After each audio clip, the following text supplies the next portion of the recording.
When we removed the stringer, we figured out there is a problem, and this problem is directly underneath of the stringer. It's corroded away. The problem is that directly in between those angled irons, there is a lot of rust. So we have 4 more frames to do.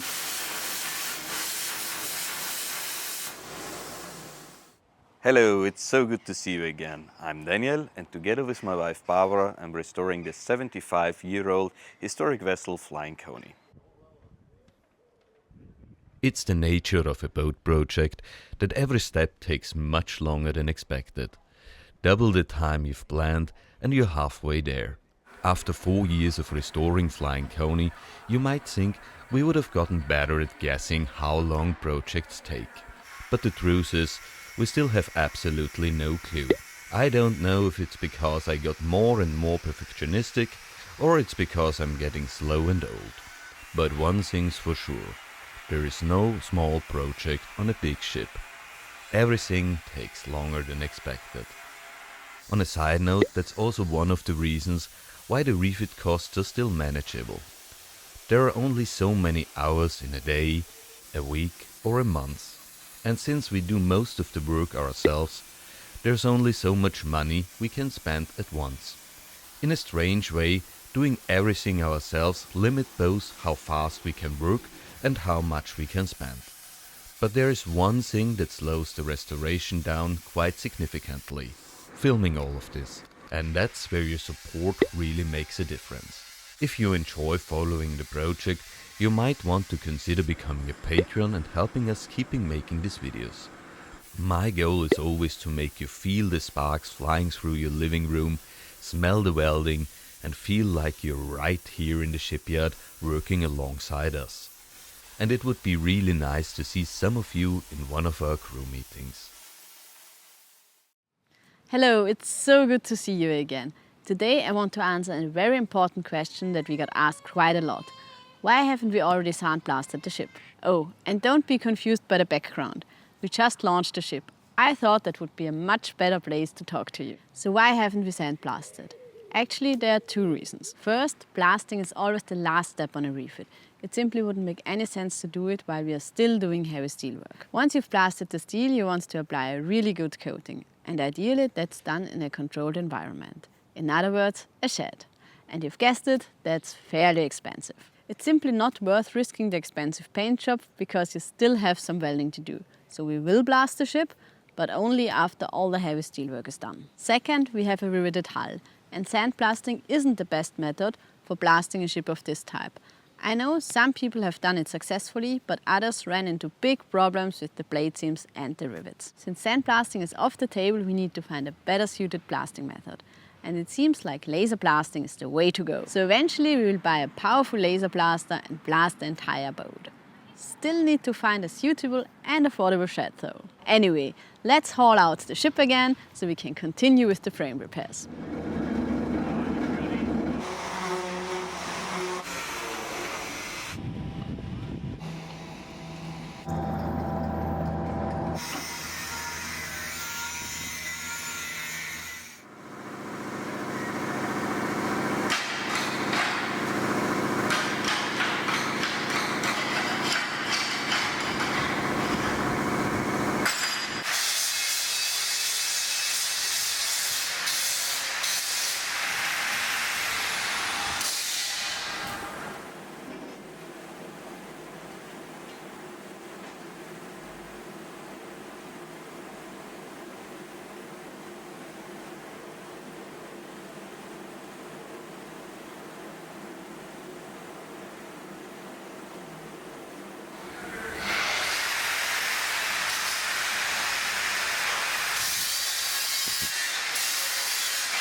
So all the frames from the starboard side of Flying Coney are now prepared.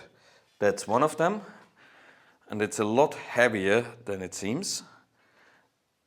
So Hendrik did an excellent job of using our patterns to make them out of steel.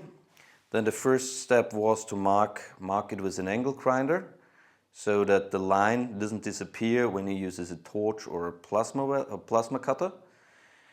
We tried the torch first, but the plasma cutter proved to be just a tiny little bit faster, so they're now using our plasma cutter to cut out all the rest of the frames.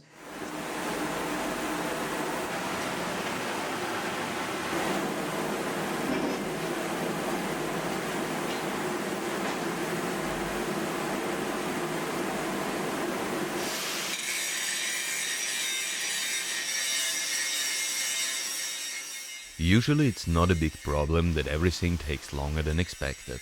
That's fine. A project takes as long as it takes. And when it's finished, we move on to the next one. My philosophy is always quality over speed. I need to be satisfied with the result. And since I enjoy the work, it doesn't really matter how long it takes. This time, however, staying within our planned time frame was really important. And not only because shipyard time is expensive and we wanted to keep our time on the yard as short as possible. When we came into the shipyard, Barbara was already pregnant and Angeline was due only a few weeks later. So there was one deadline we definitely could not move. We needed to finish the repairs, get Flying Coney back into the water and bring her home before the baby arrived. Of course, we allowed some extra time for unexpected delays, but not much. So we were really hoping we wouldn't need it. I was working 78 hours a week to hold the deadline, starting at 7 o'clock in the morning, working together with the shipyard crew until 4 and finishing tasks and preparing everything for the next day until 8. Shower, eat, sleep and repeat. Luckily, on Urk, you're not allowed to work on Sundays. Otherwise, the shipyard time would have killed me.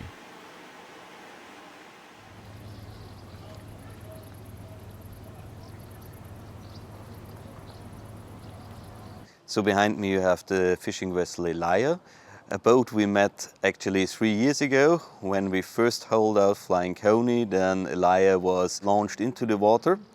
But the Elia is relatively new built, and it's a good example why it's so difficult nowadays to find a hull that can be converted into a sailing vessel, because the Elia is really optimized for an engine. So the shape is not as teardrop shaped and she does not have this wine glass shape like Flying Coney has.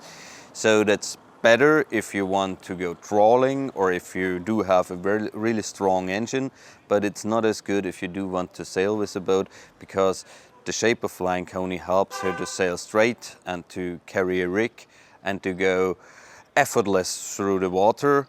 And this boat is more or less designed to trawl a net and to carry a bunch of fish.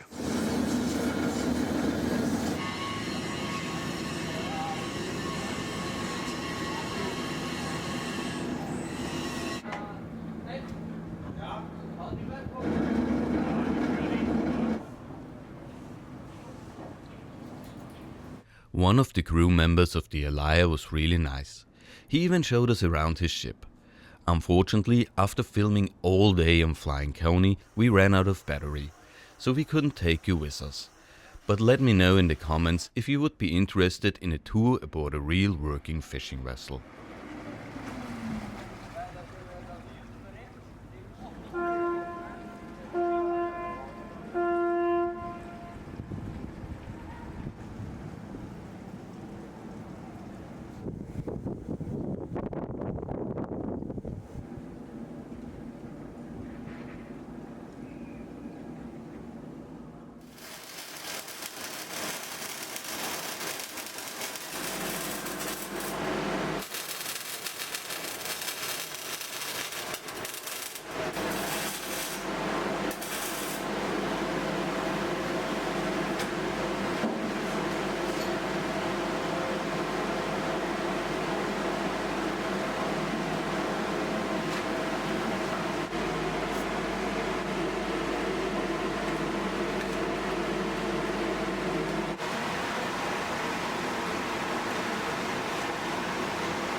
We made massive progress today. All frames that we initially have planned to replace here on the starboard side are replaced, permanently welded into the boat. I also did some work removing a few hoses and a pump and all that, this small stuff. But we found a surprise, and that is initially we've planned to leave these double frames in place because they're strong enough and they do look healthy. But when we removed the stringer, we figured out there is a problem, and this problem is directly underneath of the stringer. It's corroded away. So we tried to repair it, or Hendrik tried to repair it, but the problem is, the way how it is constructed is there are just two angled irons riveted together. So the strength of this is 16 millimeters.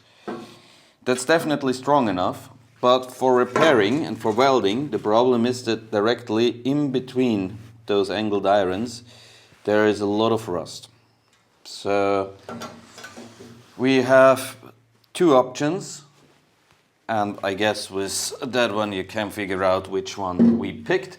The first option is to just leave it as it is, because it's definitely strong enough. But the better option is to cut it out and replace it. And that's the option we picked. So we have 4 more frames to do on both sides of the ship.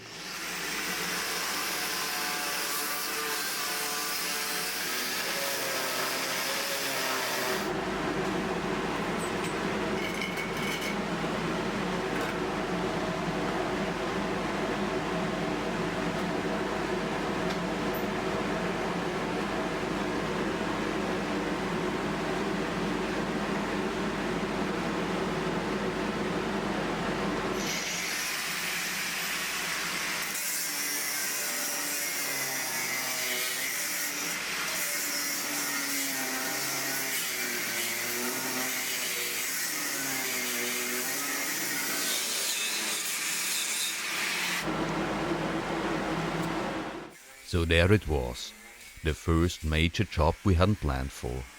4 more frames to replace. And because these were reinforced double frames, each one would take considerably more time than the regular frames we had already replacing.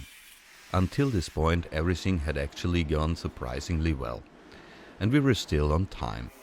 But with Angeline's due date getting closer and closer, those 4 additional frames suddenly made that schedule feel a lot tighter. We had planned some extra time for exactly this kind of surprises, but now we're going to need it.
So replacing the frames was pretty much straightforward. With the plasma cutter, it's really easy to cut them out.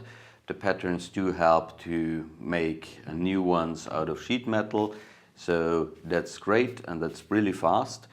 What does take a little bit longer is to make the S-shaped frames or the double frames.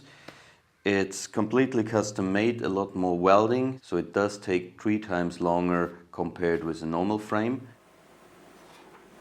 That's it for this week. The unexpected frames definitely changed our schedule, but we were making progress and are still optimistic that we can make it back in time.